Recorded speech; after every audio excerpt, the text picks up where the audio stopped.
창세기 18장 17절부터 21절까지 말씀입니다. 자, 우리 같이 한번 합독합니다. 자, 시작. 여호와께서 이르시되 내가 하려는 것을 아브라함에게 숨기겠느냐? 아브라함은 강대한 나라가 되고 천하 만민은 그로 말미암아 복을 받게 될 것이 아니냐? 내가 그로 그 자식과 권속에게 명하여 여호와의 도를 지켜 의와 공도를 행하게 하려고 그를 택하였나니 이는 나 여호와가 아브라함에게 대하여 말한 것을 이루려 함이니라. 여호와께서 또 이르시되 소돔과 고모라에 대한 부르짖음이 크고 그 죄악이 심히 무거우니 내가 이제 내려가서 그 모든 행한 것이 과연 내게 들린 부르짖음과 같은지 그렇지 않은지 내가 보고 알려 하노라. 아멘. 주님의 이름으로 오늘 금요 철야 기도에 오신 성도님들을 환영하고 또 축복합니다. 오늘 제가 함께 나누고 싶은 말씀은 선교로의 부르심과 사명이라는 제목으로 함께 나누고자 합니다.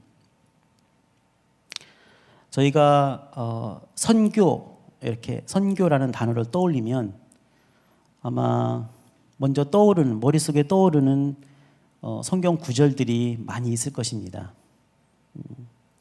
아마 가장 많이 떠오르는 게 마태복음 28장 가라, 그렇죠? 네, 가라 모든 족속으로. 또 너희는 온 천하에 다니며 만민에게 복음을 전파하라.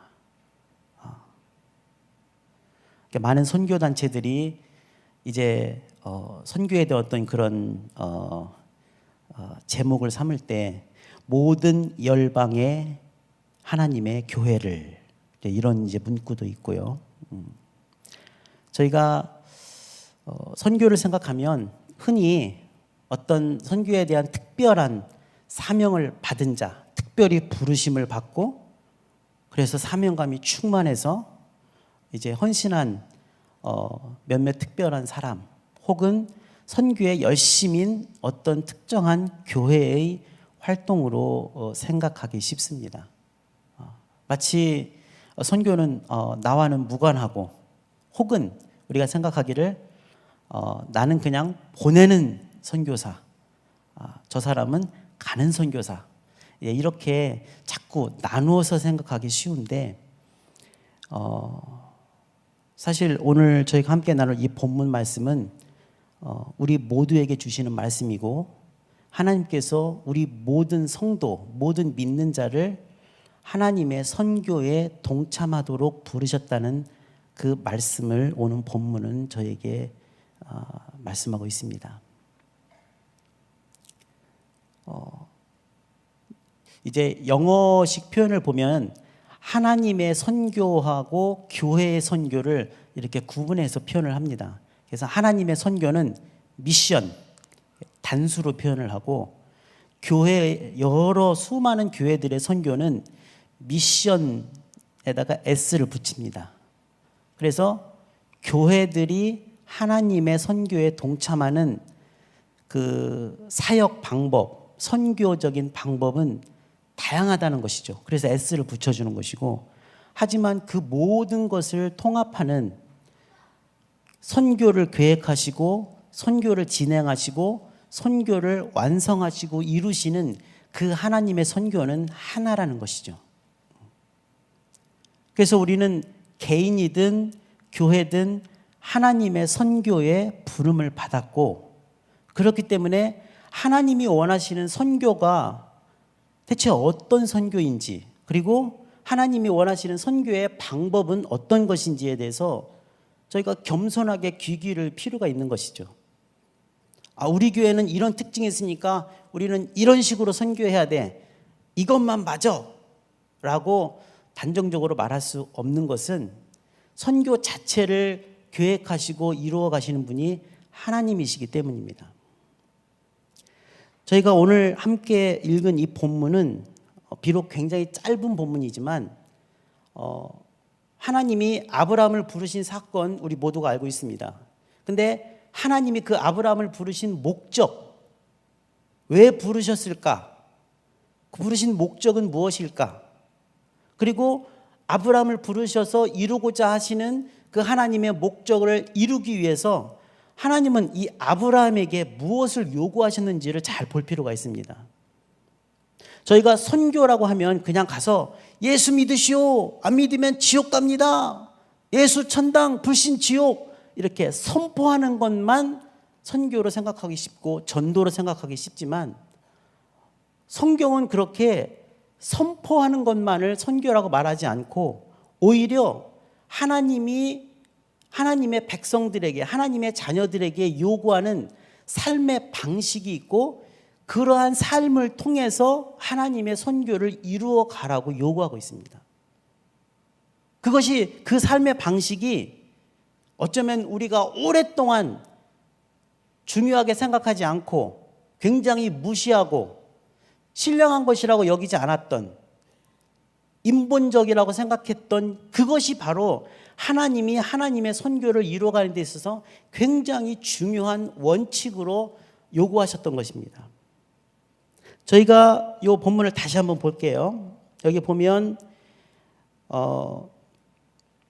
17절에 여호와께서 이르시되 내가 하려는 것을 아브라함에게 숨기겠느냐. 이제 저희 본문을 볼 때 앞뒤 문맥을 잘 보시는 게 굉장히 중요한데, 하나님께서 말씀하십니다. 내가 지금 하려는 것을 아브라함에게 숨기겠느냐? 숨기시지 않겠다는 것이죠. 그리고 아브라함에게 분명히 보여서 알게 하시겠다는 겁니다. 18절에 아브라함은 강대한 나라가 되고 천하 만민은 그로 말미암아 복을 받게 될 것이 아니냐. 하나님 분명히 말씀하십니다. 이것은 바로 창세기 12장에도 하나님께서 아브라함을 부르실 때 아브라함에게 하셨던 그 약속의 말씀이죠. 아브라함을 강대한 나라가 되게 하고 그 아브라함을 통해서 천하 만민이 함께 복을 받게 될 것이다. 이것은 아브라함에게 주신 약속임과 동시에 아브라함에게 주신 사명이기도 합니다. 아브라함아, 내가 너를 불러 세운 것은 너를 복주려는 것이다. 그런데 내가 너를 불러 세워 복주는 목적은 너로 말미암아 천하 만민이 함께 복을 받게 하려는 것이다. 이것은 약속이자 아브라함에게 명령하신 거고, 아브라함이 그렇게 살도록 요구하시는 겁니다. 19절이 제가 오늘 나누고 싶은 굉장히 중심 말씀인데요. 여기 보시면 내가 그로 그 자식과 그 권속에게 명하여 여호와의 도를 지켜 의와 공도를 행하게 하려고 그를 택하였나니 이는 나 여호와가 아브라함에게 대하여 말한 일을 이루려 함이니라. 요 19장을 그냥 저희가 몇 가지 단어로 요약을 하자면, 하나님이 아브라함을 부르심, 택하심이죠. 그리고 그 택하심의 목적은 뭐냐면 아브라함에게 약속한 것을 그로 하여금 이루게 하려고. 그 뭐냐면 그로 말미암아 천하 만민이 함께 복을 얻게 하려고. 아브라함을 부르시고 그를 통해서 천하 만민이 함께 복을 얻게 하는 것, 그 복을 얻게 하는 그것이 바로 우리가 이제 성경에서 얘기하고 있는 하나님의 선교입니다. 하나님이 아브라함을 부르시고 그에게 복 주시고 그로 말미암아 온 천하 만민이 다 아브라함의 자손이 되어 함께 아브라함 안에서 복을 얻게 하는 것. 그러니까 아브라함이 그런 부르심을 받았다면 아브라함에겐 그러한 사명이 있는 겁니다. 저희도 하나님 앞에 그런 부르심을 받았다면 우리도 똑같은 그러한 사명이 있는 것입니다. 그런데 하나님의 그 부르심과 그 선교라는 그 하나님의 목적을 이루는 그 중간에 하나님은 어떤 것을 또 아브라함에게 요구하시냐면, 내가 그로 하여금 그 자식과 권속에게 명하여 여호와의 도를 지켜 의와 공도를 행하게 하려고 그를 택했다. 그러니까 하나님은 아브라함을 통해서 만민이 복을 얻기를 원하시는데 그냥 아브라함을 나팔수로 부르신 것이 아닙니다. 예수 믿으시오, 하나님을 섬기시오, 그냥 이렇게 선포하라고 부르신 것이 아니라 아브라함으로 하여금 그 자식과 자자손손 그 권속들을 다 여호와의 도를 지키도록, 그리고 의와 공도를 행하도록 가르치라고 아브라함을 불렀다는 것입니다. 그렇게 하는 이유는 뭐냐? 이렇게 함으로써 나 여호와가 아브라함에게 대하여 말한 것을 이루게 하려 합니다. 이렇게 말씀합니다. 요 중간에 있는 여호와의 도를 지키는 것, 의와 공도를 행하는 것, 이것을 우리는 한마디로 말하면 성도의 윤리적인 삶입니다. 조금 더 거룩하게 표현하자면 성도의 거룩한 삶입니다. 그런데 우리가 말하는 성도의 거룩한 삶이라는 것은 자꾸 이 세상과 구별돼 가지고 이 예배당 안에만 있는, 예배당에서 예배하고 찬송하고 기도하고 말씀 듣고 성도끼리 교제하고 이것만을 가리키는 것이 아니라 세상에서 살지만 세상에 속하지 않는, 세상의 문화의 흐름이 어떤지 알지만 그 흐름을 따라가지 않는, 그래서 세상과는 구별되어 하나님이 원하시는 하나님의 길, 하나님이 원하시는 그 하나님의 백성의 삶, 그러한 삶을 살도록 우리를 그렇게 부르셨다는 것입니다. 그것이 선교를 이루어가는 가장 근본적인 방법이고 가장 중요한 원칙이라는 것이죠.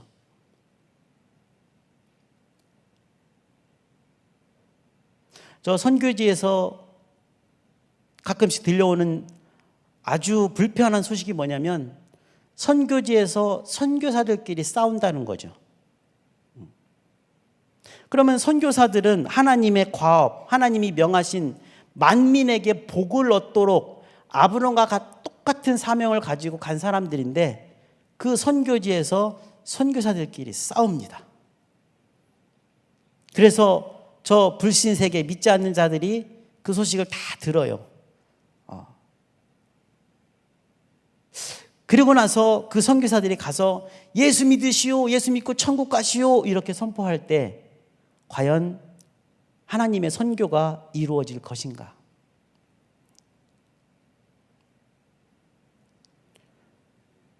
오늘날 저희 한국교회가 지금 직면한 가장 큰 위기 중에 하나는 뭐냐면 교회가 교회답지 않고 성도가 성도답지 않고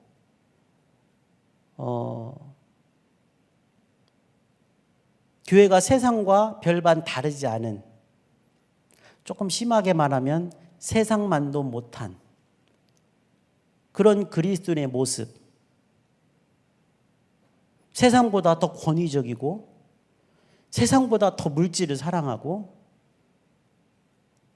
그 물질과 권위를 탐하는 교회 리더들의 모습. 근데 그런 모습들이 과연 하나님께서 아브라함에게 요구하셨던 여호와의 길을, 여호와의 도를 지키고 의와 공도를 행하는 삶인가?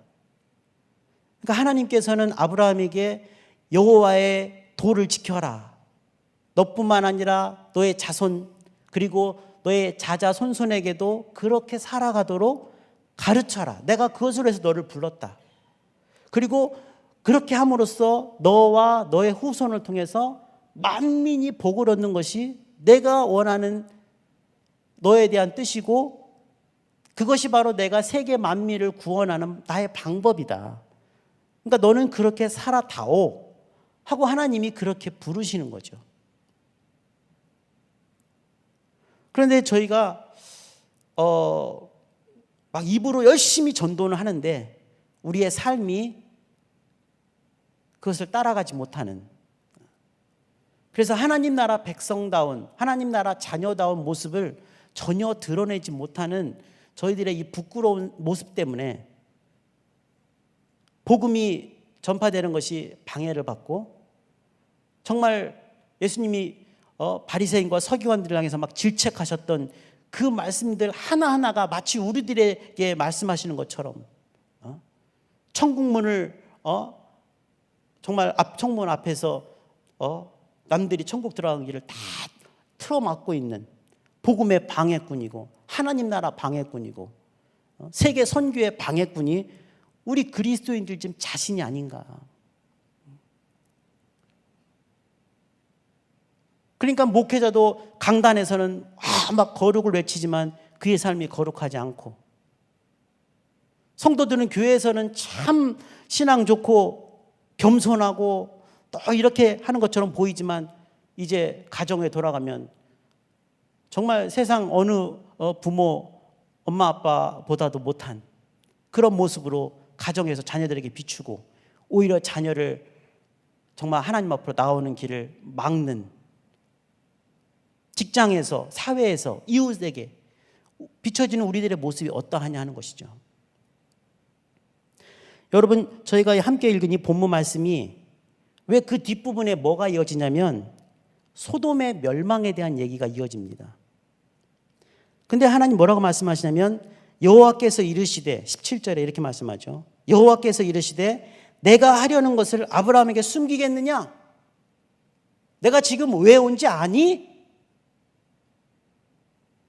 소돔의 죄악과 타락의 그 심각함이 나에게 들렸다.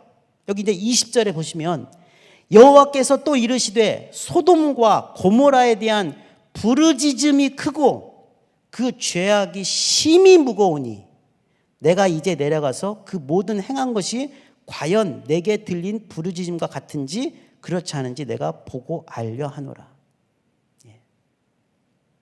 소돔과 고모라에 대한 부르짖음이 크다는 것입니다. 여기서 말하는 부르짖음 뭐냐면 고통받고 억압받는 자들이 막 울분을 토하면서 고통스러운 외침을 외치는 것입니다. 그러니까 소돔과 고모라에 사는 사람들이, 일반 백성들이, 보통 사람들이 그들이 겪는 그 억울함, 원통함, 그 고통, 억압, 침해당하는 그러한 고통스러운 상황에서 하나님을 향해서 막 외치고 있다는 겁니다. 여기서 쓰인 이 부르짖음이라는 단어는 이스라엘 백성들이 애굽에서 정말 요셉 그 시대에 좋은 시절을 다 보내고 요셉을 알지 못하는, 세월이 많이 흘러서 요셉을 알지 못하는 새로운 왕이 이제 왕좌에 오르고 그 다음에 이스라엘 백성들이 그 억압받고 고통받을 때 그들의 부르짖음이 하나님 앞에 상달되었다 하는 것과 똑같은 겁니다.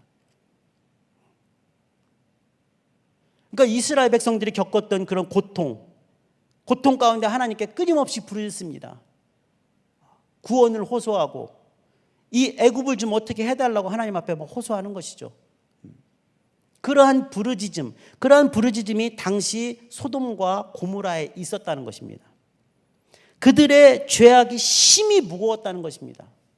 왜 이 부분을 강조하고 그 다음에 소돔이 멸망하는 장면을 성경에 기록하고 있냐면 그것이 아브라함을 부르신, 그래서 아브라함이 살아가도록 요구하셨던, 아브라함에게 요구하신 하나님의 백성다운 삶의 모습과 완전히 비교되기 때문에 그렇습니다. 대조되는 것이죠.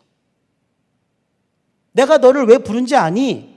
바로 너의 자식과 권속에게 너가 여호와의 도를 가르치고 또 그 도를 지키도록 의와 공도를 행하도록 하려고 너를 부른 거야.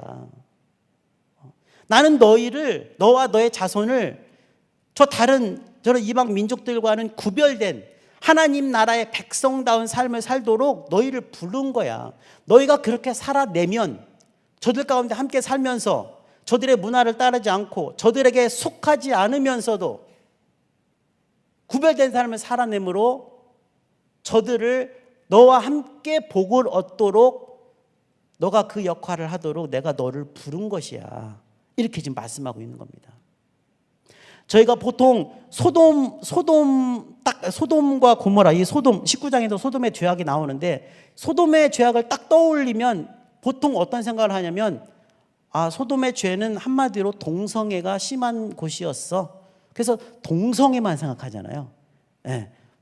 남자와 남자가 혹은 여자와 여자가 하나님의 어떤 창조 원리에 어긋난, 그래서 동성애가 아주 정말 보편적으로 행해졌던 그런 죄악의 도시 소돔, 이렇게 얘기하지만 성경에서 더 분명하게 소돔의 죄악이 어떤 것인지를 우리에게 말씀하고 있습니다. 제가 하나 읽어드릴게요. 에스겔서 16장인데요. 에스겔서 16장 48절부터 50절까지 말씀입니다. 제가 한번 읽고 다시 말씀드릴게요. 에스겔서 16장 48절로 50절에 보면 주 여호와의 말씀이니라. 내가 나의 삶을 두고 맹세하노니 너의 아우 소돔 곧 그와 그의 딸들은 너와 네 딸들의 행위같이 행하지 아니하였느니라. 너의 아우 소돔의 죄악은 이러하니 그와 그의 딸들에게는 교만함과 음식물의 풍족함과 태평함이 있으며 또 그가 가난하고 궁핍한 자를 도와주지 아니하며 거만하여 가증한 일을 내 앞에서 행하였습니다. 이렇게 말씀합니다. 그러니까 성경 이 에스겔서에서 소돔의 죄악에 대해서 낱낱이 이렇게 기록했는데 동성애만 말하는 게 아닙니다. 어떻게 보면 소돔의 죄악 가운데 더 큰 것은 뭐냐면 아브라함에게 요구했던, 아브라함과 그 후손들에게 요구했던 여호와의 도를 지키지 않고 의와 공도를 행하지 않는 그러한 삶의 모습입니다. 풍족합니다.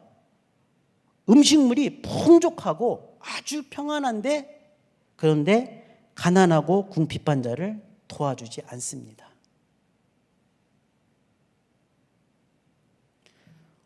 저희가 굉장히 간과하기 쉬운 문제 중에 하나 뭐냐면 자꾸 이런 구제, 가난한 자를 돕고 과부를 살피고 고아를 돕고 그들을 살피는 이런 모든 사역들을 전에 많이 들었잖아요. 인본적이다.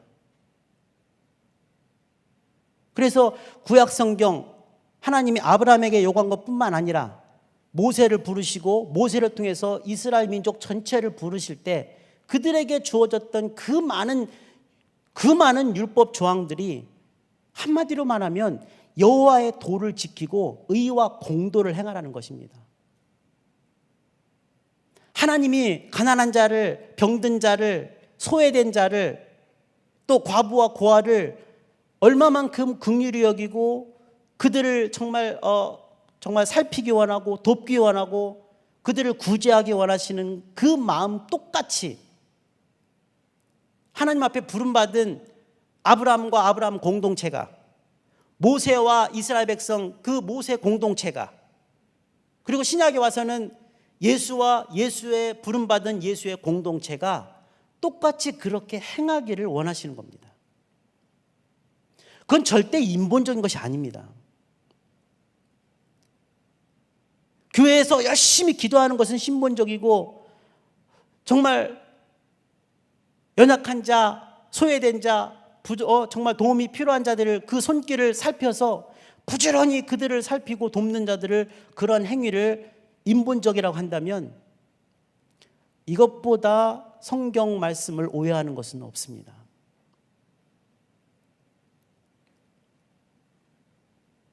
그러니까 우리가 전도를 하든 조금 멀리 나가서 선교를 하든 사실 우리 하나님의 자녀들에게 요구하시는 하나님의 요구 조건은 똑같습니다.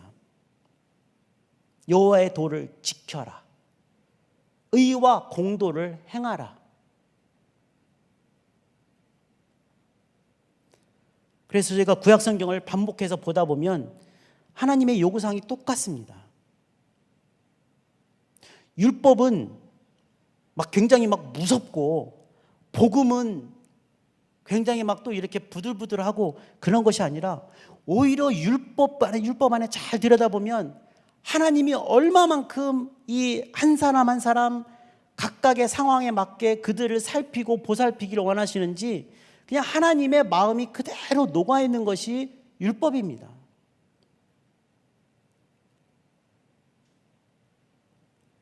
연약한 여자에게 억울하게 그에게 이혼 증서를 주고 막 그를 쫓아내고 그러지 말라는 것이죠.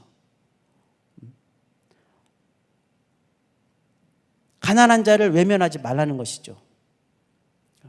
과부와 고아, 의지할 사람이 없는 사람들, 네 이웃이 챙기고 공동체가 챙기라는 것이죠.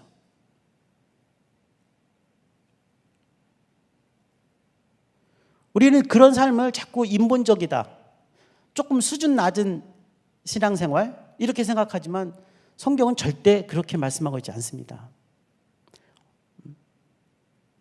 그래서 마치 막 이렇게 예수의 이름으로 명하노니 이렇게 하면 막 신본적이고, 고아원 아니면 양로원 혹은 어떤 병든 자들을 보살피는 어떤 그런 장소를 마련하고 그들을 영접하고 그들을 보살피는 이런 사역들은 마치 그냥 권세와 권능이 없으니까 그거밖에 못하지 이렇게 간주하기 쉽지만 성경은 그렇게 말씀하고 있지 않습니다. 그러니까 하나님이 아브라함을 부르실 때 그 부르심의 목적은 너로 말미암아 만민이 복을 얻게 하려는 것이다. 그런데 너가 그것을 이루기 위해서는 중간에 너는 이렇게 살아야 돼.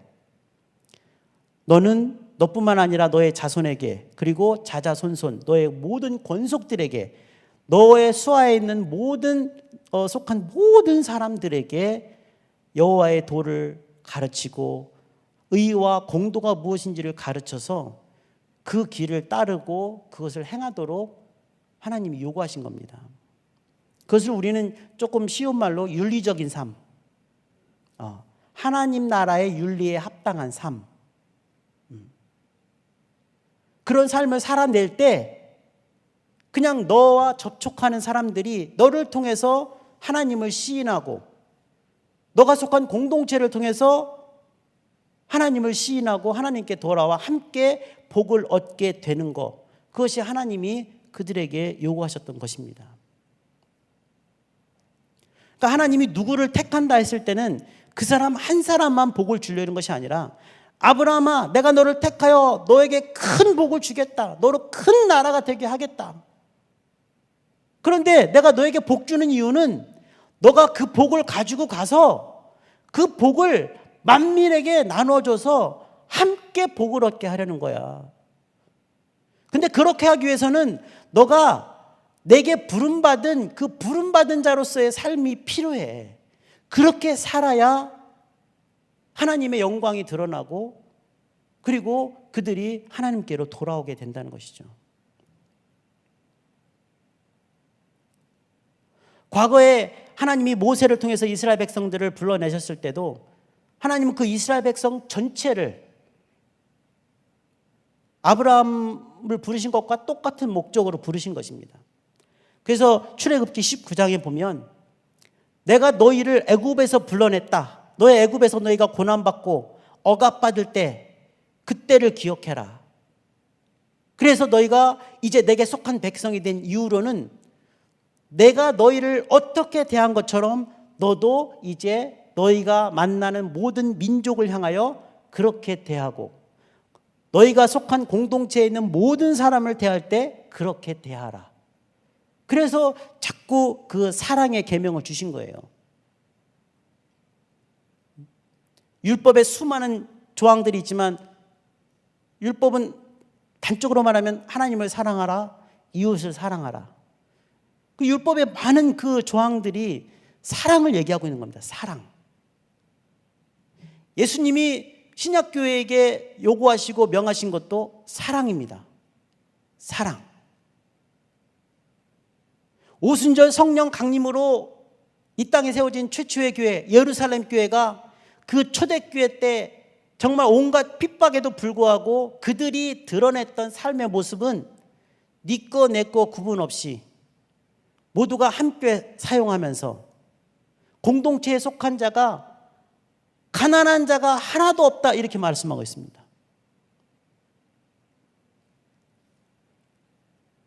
그것이 구약에서 말씀하고 있는 희년, 들어보셨죠?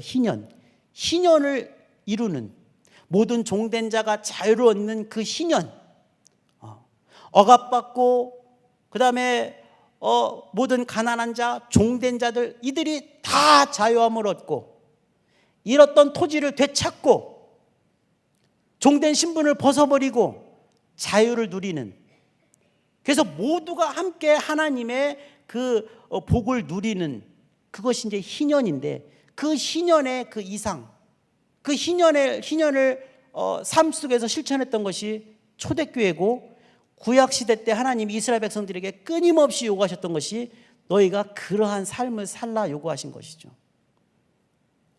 물론 이스라엘 백성들이 그것을 잘 해내지는 못했죠. 그래서 하나님 앞에 책망도 많이 받았고,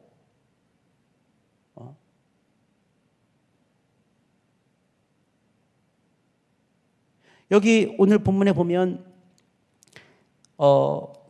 소돔을 멸하시잖아요. 소돔. 그러니까 아브라함을 부르신 그 장면, 이 아브라함을 부르시고 아브라함을 왜 부르셨는지 하나님이 그 이유를 말씀하시고, 아브라함을 통해서 하나님이 하시고자 하는 일을 다 말씀하시고, 그것을 위해서 아브라함에게 요구하신 정말 여호와의 도를 지켜 행하고 또 의와 공도를 행하는 그러한 삶을 분명하게 그에게 요구하신 다음에, 내가 이제부터 하려는 일을 너가 잘 봐라. 나는 소돔의 죄악, 소돔에 사는 사람들의 그 부르짖음을 듣고 왔고, 그들의 죄악이 너무 심해서 지금 그 진상을 살피러 왔다.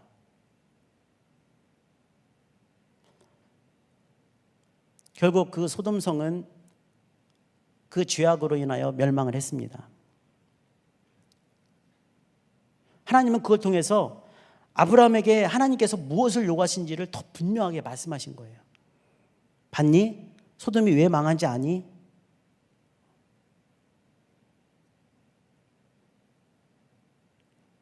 이제부터 내가 너에게 다시 분명하게 말하는데, 너와 너의 자손은 여호와의 도를 지켜야 된다. 의와 공도를 행해야 한다. 그러한 삶을 통해서 내가 이루고자 하는 천하 만민이 함께 구원의 복을 누리는 그 역할, 그것을 너가 함께 동참해 다오. 이렇게 하나님께서 아브라함에게 요구하신 겁니다. 저희는 오늘 이 금요 기도에 오신 성도 여러분께서 조금은 잠잠한 가운데 하나님의 음성을 듣기 원합니다. 막 정신이 혼미할 정도로 막 일방적으로 외치는 그런 기도 말고, 하나님이 나의 인생에 대해서, 나의 삶에 대해서 무엇을 요구하실까? 우리가 자칫 잘못 생각하면은 저 영원한 나라 천국은 귀하고 복되고 신령한데 이 땅에서의 삶은 뭐 별로 중요하지 않아, 이렇게 생각하기 쉽지만 천국과 이 땅의 삶은 연결되어 있는 겁니다. 우리가 말하는 그 믿음이라는 것도 우리의 삶과 우리 그 신앙 자체가 연결이 된 겁니다. 내가 하나님 말씀대로 살지 않으면서 믿음이 있다 하는 것을 과연 하나님께서 인정하실까?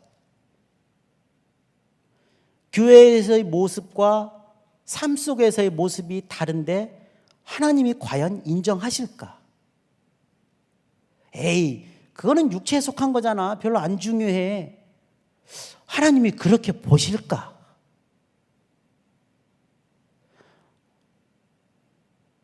그렇게 하나님의 뜻에 정통한 사도 바울도 왜 그의 서신을 통해서 그렇게 반복적으로 그리스도인의 삶이 어떠해야 되는지 그 삶의 부분을 그렇게 자세하게 반복적으로 언급하고 또 기록했을까? 과연 그것들은 휴지 조각인가? 복음서만 신령하고 서신서는 별로 안 중요한가? 그것은 인본적인 사람들이 보는 책이지. 과연 그렇게 말할 수 있는가?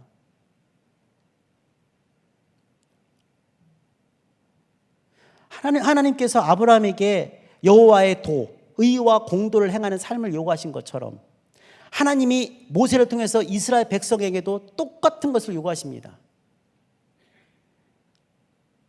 레위기 19장에 그들에게 요구한 거룩한 삶이라는 것은 그 거룩한 삶을 자세히 들여다보면 그냥 너희는 세상과 떨어져서 기도만 많이 해, 하나님 말씀 앞에만 무릎 꿇어, 이것이 아니라 기도를 했으면, 하나님의 음성을 들었으면 그 들은 대로 살아야죠.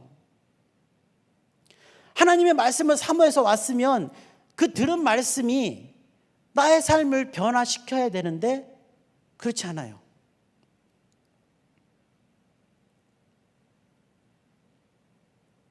하나님은 그 백성이 하나님과 같은, 정말 하나님이 이렇게 성결하시면 그렇게 성결하게, 하나님이 긍휼이 풍성하신 분이면 그렇게 긍휼이 풍성한 백성으로, 하나님이 연약한 자, 소외된 자를 정말 특별한 마음으로 살피는 분이시면 우리도, 하나님의 백성도 그러한 백성이 되도록 그렇게 가르치신 거예요. 그것을 요구하신 것이고.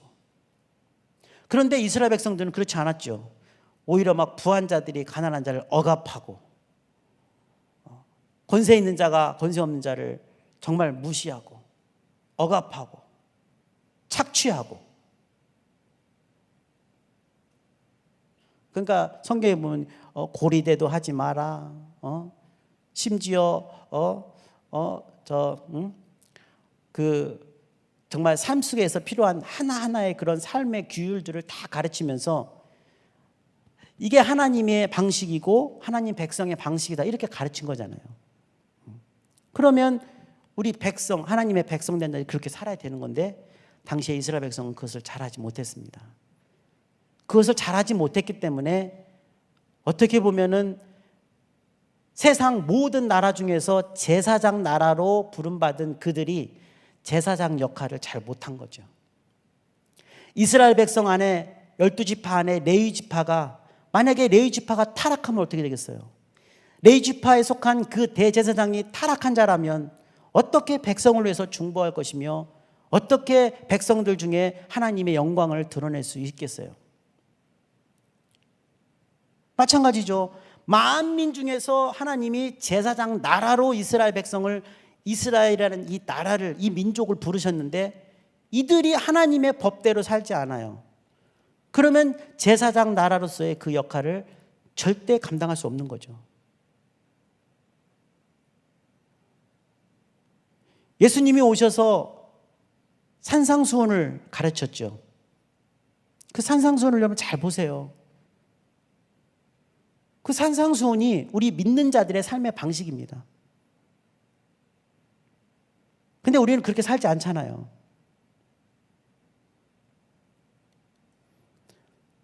우리에게 빛과 소금 된 역할을 요구하십니다. 산상수훈에서. 우리에게 원수를 사랑하라고 말씀하십니다. 너에게 선대하는 자만 선대하지 말고, 심지어 너를 홀대하거나 무시하거나 너를 대적하는 자를 위해서 너는 반대로 그에게 선대하고 오히려 그를 위해서 기도하라.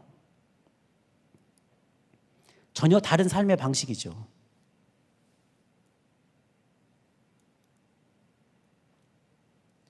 그러니까 예수님께서 제자들을 부르셔서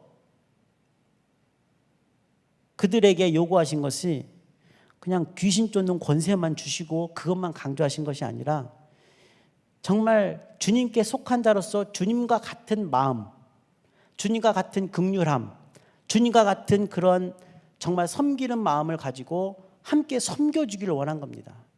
그래서 자꾸 큰 자가 되려 하지 말고 섬기는 자가 되고, 원수를 위해서 기도하고, 가난한 자를 위해서 우도뿐만 아니라 겉옷뿐만 아니라 속옷까지도 내주고, 오리를 가자 하면 심리 가고, 내에게 1시간만 들어줘 그러면 2시간 들어주고,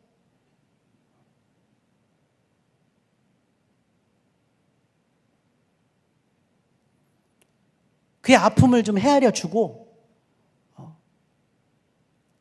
예수님께서 가난한 자와 함께 하셨던 것처럼, 그들을 식탁으로 초대하셨던 것처럼 예수님께서 병자들 옆에 항상 함께 계시면서 그들의 아픔을 보듬어 주시고 함께 하셨던 것처럼,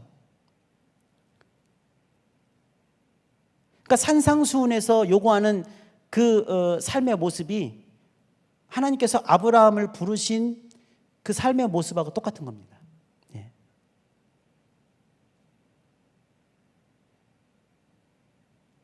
그러니까 어떻게 보면 아브라함의 삶 자체가 하나님의 선교를 이루어가는 가장 원형에 가까운 그런 삶의 모습이죠. 그러니까 아브라함이 막 입으로 선포하면서 하나님을 믿으시오, 그래야 복을 받습니다, 이렇게 하지 않고 아브라함은 그냥 삶으로 하나님의 살아계심과 하나님이 그와 함께 하심을 그냥 드러냈던, 그렇게 증거했던 선교사였던 것이죠. 아브라함이. 이스라엘 백성 자체가 선교하는 민족이었고 다만 이스라엘 백성은 그걸 잘 감당하지 못했을 뿐입니다. 하나님은 예수 그리스도를 통해서 다시 예수 믿는 자들을 부르셔서 또 동일한 삶의 모습을 요구하십니다.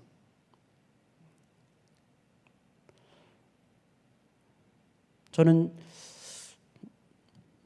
저희 개혁성도 한 분 한 분이 하나님 앞에 이 선교적인 부르심을 받았다는 것을 먼저 인정하시면 좋겠습니다. 성경은 말씀하잖아요. 우리 모든 믿는 자는 아브라함의 자손이다. 아브라함의 자손이 됐기 때문에 우리도 지금 아브라함과 함께 복을 받은 자 되었잖아요. 갈라디아서에서 말씀하고 있는 것처럼 우리 모든 믿는 자는 아브라함과 함께 복을 얻은 아브라함의 자손이 됐고, 요즘에 즐겨 쓰는 공동체, 우리는 아브라함 공동체가 된 겁니다. 아브라함 공동체가 돼서 아브라함의 자손들이 되었기 때문에, 그렇다면 하나님이 아브라함을 부르시고 요구하셨던 것, 그러한 삶도 우리에게 지금 동일하게 요구하시는 겁니다.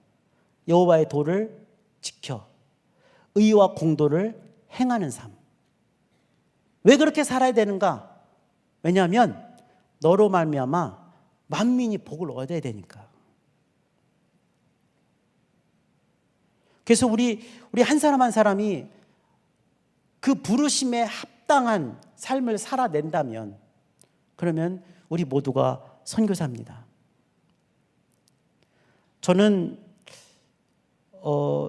2008년에 이제 파송을 받아서 올해 15년째 해외에서 사역을 하고 있는 선교사인데, 사실 요즘에 이 시대 상황은 옛날하고 많이 바뀌었죠.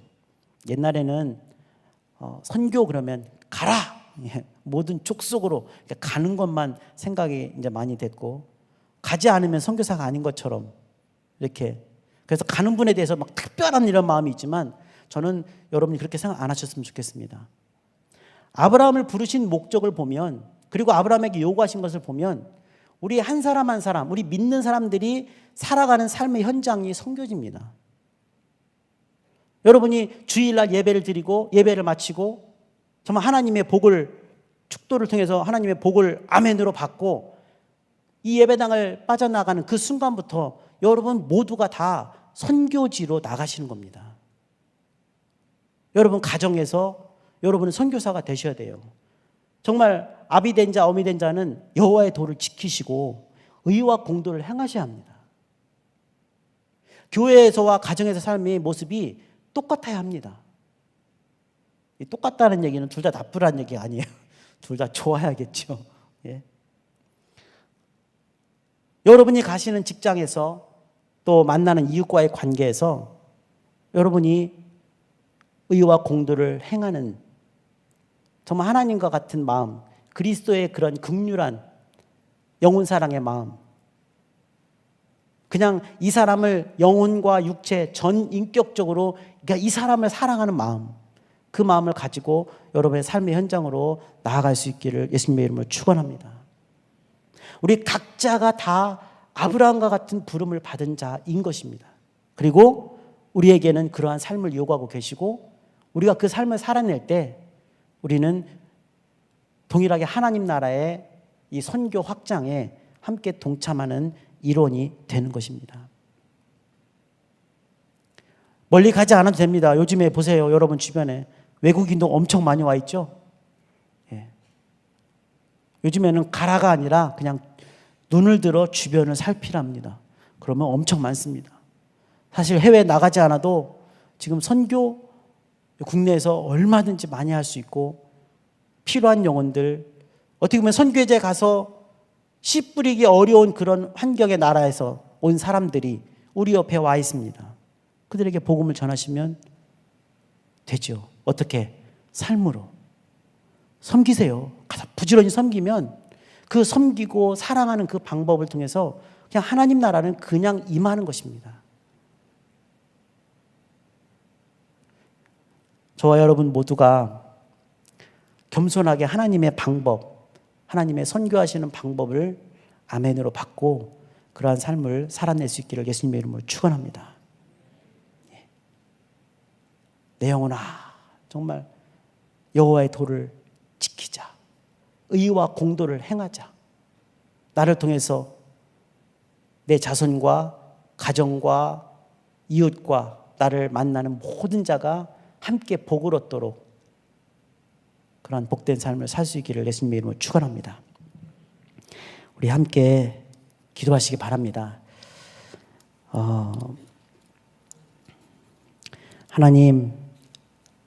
하나님의 부르심에 감사합니다. 하나님이 부르신 그 목적에 합당한 삶을 살 수 있도록 인도해 주시고, 제가 아브라함에게 요구하셨던 정말 그 거룩하고 또 정말 윤리적이고 하나님의 정말 나라에 합당한 그 의에 합당한 삶을 살아갈 수 있도록 하나님 도우시고 인도해 주옵소서.